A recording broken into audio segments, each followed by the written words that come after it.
हम ज़्यादातर खुद को या हम हमारे उम्र से बड़े लोगों को ही मैच्योर समझते हैं और छोटों को ना समझ और बच्चा समझकर उन्हें समझाने लगते हैं, या कभी कभार तो बड़े लोगों को ही मैच्योरली एडवाइस देने लगते हैं। तो ये चीज़ एक्चुअल में है क्या? क्या हम सच में उतने मैच्योर हैं जितने हम समझते हैं?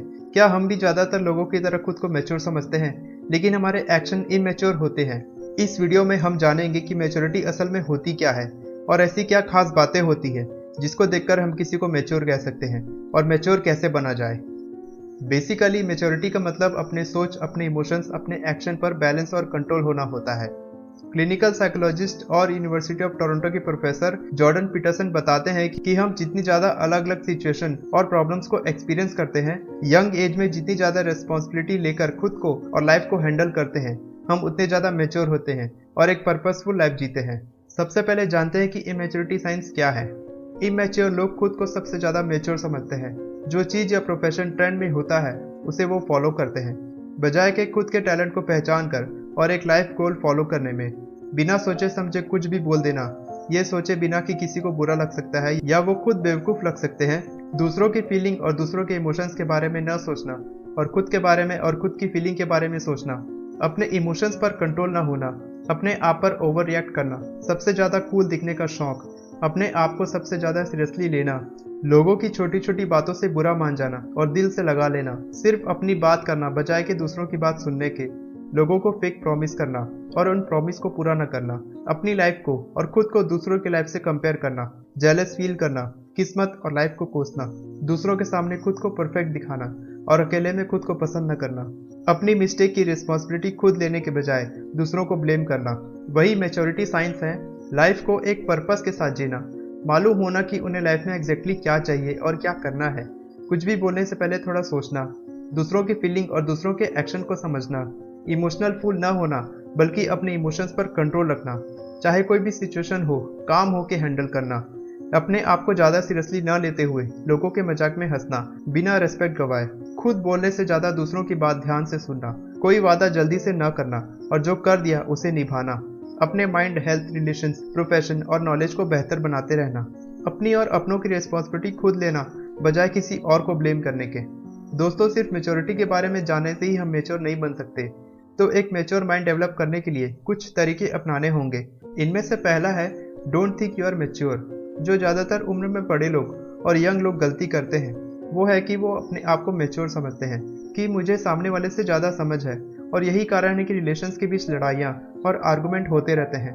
लेकिन जब हम अपने आप को बाकी लोगों की तरह नॉर्मल इंसान समझते हैं तो हम हमारे आसपास के लोगों से रिलेट कर पाते हैं, बजाय ये सोचने के कि कोई मुझे नहीं समझ पाता क्योंकि मैं और मेरी सोच लोगों की सोच से परे है। खुद को मैच्योर समझने से हम मैच्योर नहीं होते, जबकि हमारे एक्शन शो करते हैं कि हम कितने मैच्योर हैं। मैच्योर लोग बिल्कुल ही शांत और समझदार तरीके से किसी भी सिचुएशन को हैंडल करते हैं। अगला है कि आपको गोल सेट करना आना चाहिए। लाइफ में कुछ करने के लिए और आगे बढ़ने के लिए गोल सेट करना बहुत ही इंपॉर्टेंट होता है। गोल सेटिंग हमें बताती है कि हमें कहाँ पहुँचना है और उसके लिए कितनी मेहनत करनी है, क्योंकि जब तक हमारी लाइफ में कोई गोल नहीं होगा तब तक हमें यह पता नहीं चलेगा कि हम किस दिशा में आगे बढ़ रहे हैं। जिस तरह से हम पहले से ही अपने रेलवे के टिकट या फ्लाइट के टिकट करा कर रखते हैं, उसी तरह से हमें अपनी लाइफ में एक रियलिस्टिक गोल सेट कर देना चाहिए और कभी ना हार मानने वाला एटीट्यूड रखकर हमें अपनी गोल की तरफ आगे बढ़ना चाहिए। इमैच्योर लोगों को यह पता ही नहीं होता है कि उन्हें अपनी लाइफ में क्या करना है और कैसे करना है। इमैच्योर लोग हार मानकर अपने गोल को बार बार चेंज करते रहते हैं। मैच्योर लोग जब एक गोल बनाते हैं तब उस गोल को अचीव करने में आने वाली चैलेंजेस का सामना करते हैं और लगातार सीखते हुए वो अपने गोल को अचीव करते हैं। अगला है be proactive not reactive. Her situation को हैंडल करने के हमारे पास दो ऑप्शंस होते हैं। या तो हम प्रोएक्टिव सोच समझ के सिचुएशन को हैंडल कर सकते हैं, जैसे एमएस धोनी मैच के दौरान करते हैं, या रिएक्टिवली बिना सोचे समझे अपने आप पे कंट्रोल खो के रिएक्ट कर सकते हैं, जैसे कि बहुत ज़्यादा एक्साइटेड या बहुत ज़्यादा गुस्सा हो जाना। लेकिन प्रोएक्टिव रहना ही आपको बेहतर जिंदगी की तरफ लेकर जाएगा, क्योंकि हम कभी भी रिएक्टिव वे में मैच्योर नहीं हो सकते। अगला है कम बोले और ज़्यादा सुने। कम बोलने वाले लोग दूसरों की बातों को अच्छे से सुन और समझ पाते हैं, और जितने अच्छे तरीके से वह किसी बात को सुनते हैं उतने अच्छे और स्मार्ट तरीके से वह जवाब भी देते हैं, और यही मैच्योर इंसान की पहचान होती है। मैच्योर फालतू की आर्गुमेंट पर विश्वास नहीं रखते हैं। मैच्योर किसी भी बात को जल्दी से नहीं काटते हैं और सामने वाले की पूरी बात सुनने के बाद अपनी बात रखते हैं, और इसलिए ऐसे लोगों की बात सुनने के लिए लोग तरसते हैं।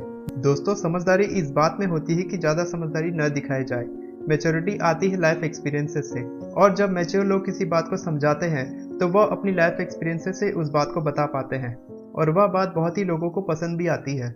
मैच्योर एक गुड लिसनर होते हैं, और जब आप सामने वाले की बात को अच्छे से सुनते हैं और समझते हैं तो सामने वाला भी आपसे खुश रहता है और वह समझ जाता है कि आप एक मैच्योर पर्सन हैं। मैच्योर इंसान वह होता है जो सामने वाले की बात को सुनता है और समझता है और सही गलत का फैसला करता है। सामने वाले की प्रॉब्लम को समझना ही मैच्योर इंसान की पहचान होती है। अगला है understand emotions and control them. चाहे इमोशंस खुद के हों या दूसरों के हों, हमें सभी के इमोशंस समझने चाहिए और उन्हें सही तरीके से हैंडल करने चाहिए। हम सभी अपने इमोशंस अच्छी तरह समझते ही हैं, लेकिन अब से स्टार्ट करो। जो बातें लोग आपसे नहीं कह पाते या जो इमोशंस आपको शो नहीं कर पाते, वो आप खुद ही समझ सको। दूसरे के नज़रिए से दूसरे की सिचुएशन भी देखो। कोई आपका करीबी है जो गुस्से में आपसे गलत बोल दिया, फिर वो जब आपसे माफ़ी मांगे तो सामने वाले को माफ़ करना भी सीखो। अगर आपसे कुछ गलत हो गया है तो आप भी सॉरी कहने में शर्माना मत, यही मैच्योरिटी है। अगला है स्टे अवे फ्रॉम ड्रामा। हम उन 5 लोगों की तरह बनते हैं जिनके साथ सबसे ज़्यादा रहते हैं, तभी तो कहते हैं कि हमें अपने दोस्त और अपनी संगत सोच समझकर चुननी चाहिए। जितना हो सके उतना नेगेटिव लोगों से और ड्रामा से दूर रहें। जहाँ पे सब लोग नेगेटिव बातें करते हैं और ड्रामा करते हैं, उन लोगों से दूर रहो। हमें कोशिश करनी चाहिए कि हम मैच के लोगों की कंपनी में रहें और उनसे सीखें कि मैच्योर बातें किस तरह से करनी चाहिए। उन्हें मैच्योर नहीं कहते हैं जो बड़ी बड़ी बातें करते हैं, मैच्योर तो उन्हें कहा जाता है जो छोटी छोटी बातों को समझने लग जाए। बिना बताए जब आप लोगों की प्रॉब्लम को समझने लग जाते हैं और उसका सोल्यूशन निकालने के लिए उनसे डिस्कस करते हैं, तब सामने वाला समझ जाता है कि आप एक मैच्योर पर्सन हैं। अगला है टेक रिस्पॉन्सिबिलिटी, डोंट ब्लेम। बहुत आसान होता है भगवान को, जिंदगी को, परिवार को, दोस्तों को या सिचुएशन को ब्लेम करना कि मेरे पास ये नहीं है, वो नहीं है, इनकी वजह से मैं जो चाहता हूँ वो नहीं कर पा रहा। अपनी गलतियों को पहचानना, उनसे सबक लेना और उनको ठीक करना एक मैच्योर इंसान की पहचान होती है। जब कुछ अच्छा कर दिया तो सारा क्रेडिट खुद का, लेकिन जब हमसे नहीं हो पाया तो बाकियों पर ब्लेम डाल दिया। कॉम्प्लीमेंट लेना और क्रिटिसिज्म को एक्सेप्ट करना भी एक मैच्योर इंसान की पहचान होती है। खुद को दूसरों से कंपेयर करना, अगर कोई आपको उल्टा सीधा बोले तो उसको उसी के लहजे में जवाब देना भी एक इमैच्योर पर्सन की पहचान होती है। अपनी और अपने आसपास के लोगों की रिस्पॉन्सिबिलिटी खुद लें, बजाय उन पर डिपेंडेंट रहने के या उनसे बहुत सारी एक्सपेक्टेशंस लगाने के। दोस्तों, मुझे उम्मीद है कि आपको समझ आ गया होगा कि मैच्योर इंसान किसे कहते हैं और उसकी पहचान क्या होती है।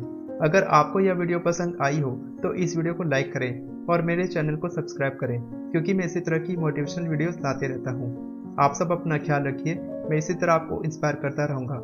Take care.